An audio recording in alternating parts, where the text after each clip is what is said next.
Hello guys, we are back with our next lecture. In this lecture, let us go through the next topic, that is Mealy and Mealy machines, guys. Okay, so to be clear, in the last lecture, so we have discussed about non-output machines, right? So at that time, we are the final conclusion which we are getting is whether the string is accepted or not, right? Yes. So if we want output, we never got output in any kind of machine, right? Yes. We discussed about regular grammar, regular language, regular expressions, finite arithmetic. Everywhere we are working only with whether the string is accepted or not. Okay, so the second part of these finite state machines are Mealy and Mealy machines, guys. Okay, so these give output. Okay, yes. So Mealy and Mealy machines. So these are two popular machines, to be clear, with outputs. Okay, yes. So both are special cases in a DFA, guys. Okay, you will understand that why I am saying it is a special case in DFA. So both acts like output producers rather than language acceptors. So basically, when we discussed a traditional DFA, minimal DFA, NFA with epsilon, everywhere they all are accepting languages, right? They are never generating languages, right? Yes. So these Mealy and Mealy machines are language producers, guys. That is nothing but output producers. Okay. Moving on to the next point, that is in Mealy and Mealy machines, you will never find an final state, guys. Okay. Yes. Okay, so now I hope everyone got some basic idea, right? Yes. So now most of the students will be like, okay, so if we are learning two things like Mealy and Mealy, then who of these things is best? So to be clear, both are having equal power, guys. So if you can create one thing in one, you can also create in another. Okay, so both of them are of equal power, but for us to work with Mealy machines will be the best, guys. Okay, you will understand why also, so don't worry. Okay, yes. So rather than going into the tuples and everything, let us take a small example, guys. Okay, so the example for this particular Mealy and Mealy machines will look in this way, guys. Okay, so we are going to have the present state, we are going to have the next state with the 0 and 1, and we are going to have the output. So I told, right, we are having output as extra parameter, right? Yes. So let me take a piece of paper and let us try to draw this diagram, guys. Okay, yes.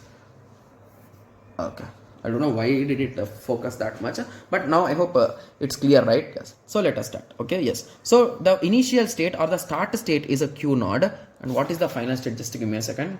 Okay, so in this diagram, as usual, I did not draw what is the final state. Yeah, to be clear, there will not be any final state, right? When it comes to Mealy and Mealy, yes.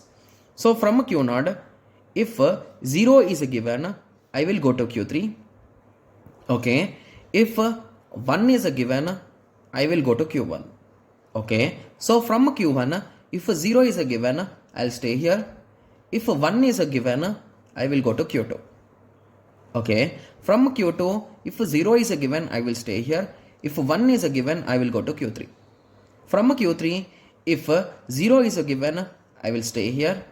If 1 is given, I will go to Q node. Okay, yes. So this is the diagram up to here, right? So now, till now, I did not include any concept of output, right? Yes. So when we are talking about Mealy, remember. So Mealy, M-O-O. So he's having two O's, right? Yes. So once you understand the 2O concept, indirectly the output will be written inside the state, guys. So that is the reason why he is having two O's here. Inside that states only we are going to write the output. So what is the output of Q node? It is a 0. So here you can write it as a Q node /0. For Q1 it is a 1. For Q2 it is a 0. For Q3 it is a 0. So if you want to write it in neatly, so you can write it in this way, right? So I have written it in the next page, guys. So Q node with a 0, Q1 with 1, Q2 with a 0, and Q3 with 1. So in this way we are going to write it. Got it? Yes. So Mealy means inside that circle only you are going to find. Got it? Yes. Okay. So now I hope everyone got a clear idea with respect to this, right? So we have converted it into a diagram. So now most of the students' question will be, okay, so once we have converted it, so what is this exactly doing? So is this particular program or is this particular machine, is it capable of doing something? So let us take a small example. So let us assume a Q node as our start state, and let us give the input 0, 0, 0, 1, 1. So let us assume this is our input. Okay, so from a Q node, if the input is 0, where I will go, guys? So once I understand that I am at Q node, what will be the output, guys? So here the output is with states, right? Yes. So output is mapped with the states. So once I am at q node, my output is 0. Okay. From q node, if I give 0, I will go to q3. So from q3 the output is also 0. So from here, if it is 0, I am going to stay there only. So I'll get to 0 again. Again 0, I am going to stay there only. So once I receive 1, so I will come here and the output will be 0. From here the 1 is this. So again I will get 1. Okay. Yes. So what exactly has been happened here? Okay, so if you observe here carefully, our input is of 1, 2, 3, 4, 5 bits, but our output is of 6 bits, right? Yes. Okay, so now what is this exact piece of code doing? So please observe, guys. So to be clear, I think this particular block of thing is not doing any particular task, right? So it here what it did, it just subtracted 2 from it, but we cannot guarantee that every time it is going to do it, right? So let us don't conclude anything. So the input length, so what is the input length, guys? So if the input length is n, the output length is n plus 1, and this is only in Mealy machine, guys. So now you understood, right? So what exactly is Mealy machine? Yes. So now most of the students are like, okay, so we understood it, but we want an example in which a machine is doing some work, guys. So everyone is like that only, right? Yes. So let us take a small example. So let us assume we wanted to count the number of A's, guys. Okay. So in a string, I wanted to count the number of A's. Okay, so when I wanted to count these things, we can easily use these machines, right? Yes. So if I wanted to count the number of A's, so what I will do is, so I will start at a state q node, and for q node I will fix the output to be 0, right? Yes. And for q1 I will fix the output to be 1, and whenever I find A, I will go there. So whenever I find A, I will stay here only, but once I find B, I will come back here.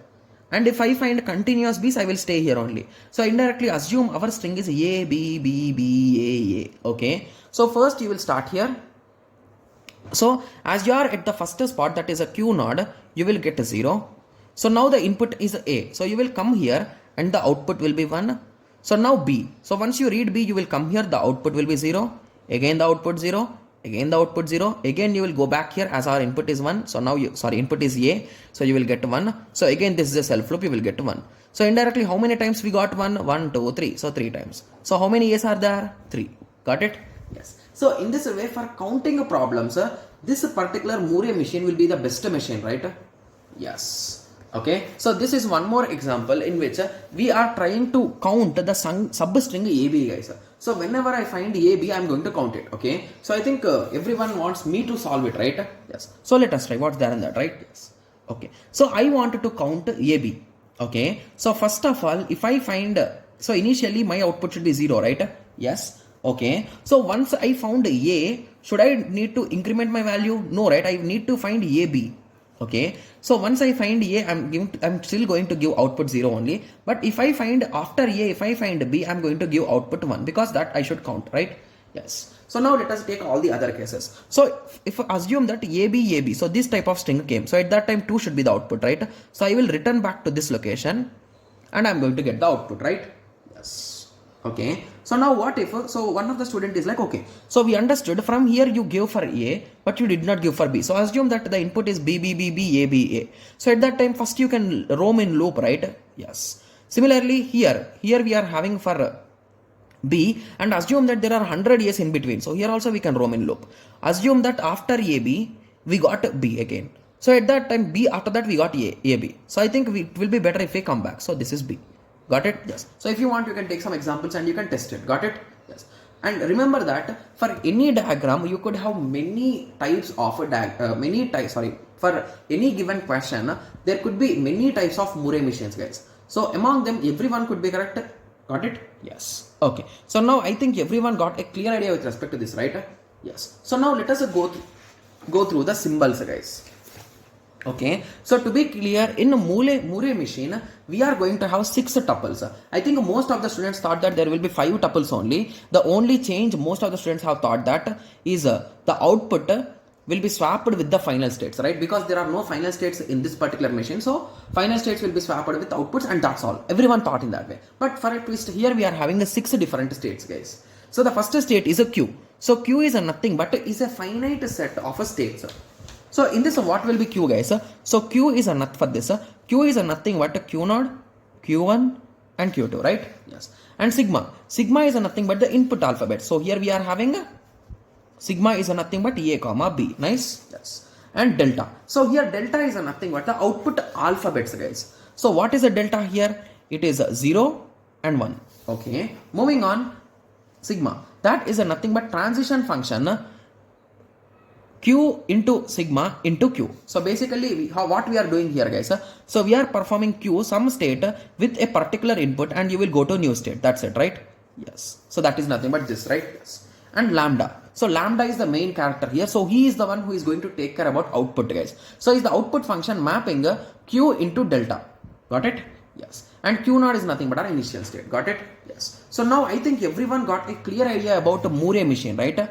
Yes. So what is the concept in Mealy machine, guys? Mealy means double O. So inside O, inside that state only, I'm going to write the output. Got it? Yes. So now let us go through Mealy machine. So Mealy machine is almost same, we can say. So Mealy machine. So let us discuss about Mealy machine. I'll be taking 1 or 2 examples and we'll be ending the lecture there, guys. Okay. Yes. In the next lecture, we'll be discussing conversion in between them. Okay. Yes.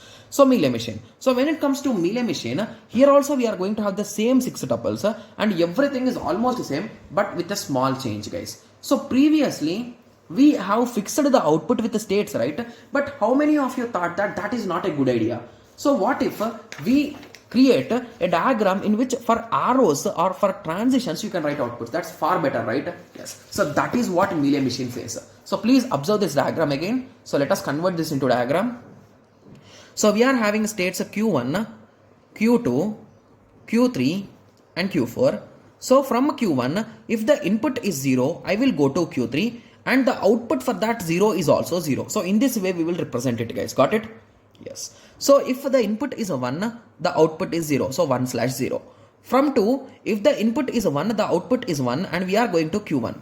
So it is a 1/1, right? Yes. Similarly from Q2, if the input is 1, I am going to Q4 and the output is 0. Nice. From Q3, if the input is 1, I am going to Q2. Sorry, 0. I am going to Q2 and the output is 1. Similarly from Q3, if the input is 1 and the output is 1, I am going to Q1. Similarly from Q4, if the input is 0 and the output is 1, I am staying at Q4. Similarly from Q4, if the input is 1 and the output is 0, we are going to Q3. Got it? Yes. So this is the diagram for it, right? Yes. So now this is the exact diagram for this particular thing. So now most of the students are like, okay, so what is this particular code doing? So most of the students will be like, okay, so let us keep it aside for now. But let us try to first understand that what is the relation in between input and output here. So if I am at Q0 and the input is a 00101. Okay. Yes. So you are starting at Q1. So basically here also starting state is Q1, guys. So from Q1 you are at Q1. So if the input is 0, you are going to get the output 0. Basically here you are not going to get any output, right? Yes. So once you reached here, so from here if the input is 0, you are going to get the output 1. You are here. So if from here if the input is 1, you will go to Q4 and the output is 0. Okay. So from here if the input is 0, then the output will be 1, right? Yes. And from here if the input is 1, the output will be 0, you are be at Q4. So for this input I am getting this as an output, right? Yes. So now I hope everyone got a clear idea, right? So what exactly is happening here? So indirectly if our input length is n, the output length will also be n, right? Yes. So 5 bits here, 5 bits here. Okay. So now most of the students are like, okay, so we understood it, but you told that these machines are, Mealy machines are powerful than Mealy, right? Sorry, just give me a second. So if you want, I have written it clearly here also. So Mealy machines are better. I mean, by powerful is they are better, right? Yes. So the reason why I told you is, so assume that now you want to count the occurrences of A. Okay. So you will start at Q0 and if A comes, you will give output 1. If B comes, you will give output 0. So let us take the same string, guys. So A triple B double A. A triple B double A.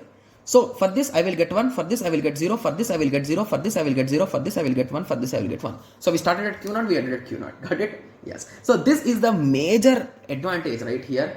Yes. So that is the reason why few might say Mealy machines are powerful, but both the powers are same, but Mealy machines are better, guys. Okay. And assume that your question is to complement a number.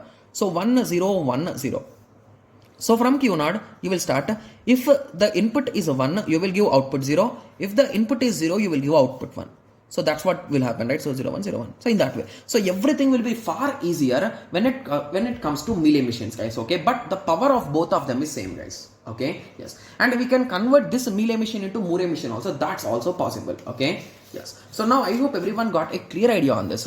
So in the next lecture we'll be discussing in detail about these conversions, guys. Mealy to Moore to Mealy and Mealy to Moore. So both of them will be discussing in the next lecture, right? Yes. So let us meet in the next lecture. Thank you. Thanks for watching. I hope everyone got a clear idea about this Moore and Mealy machine separately, right? Yes. So rarely we see a direct question on this in GATE, guys, but we could get a question. Like there are a few years in which we got the question, so that's the reason why I want to cover all the things, right? Yes. Okay. So in the next lecture we'll be discussing about conversion in between this Mealy and Moore. Okay. Yes. So let us meet in the next lecture. Thank you. Thanks for watching. Like, share, and subscribe for more awesome videos like this. Thank you.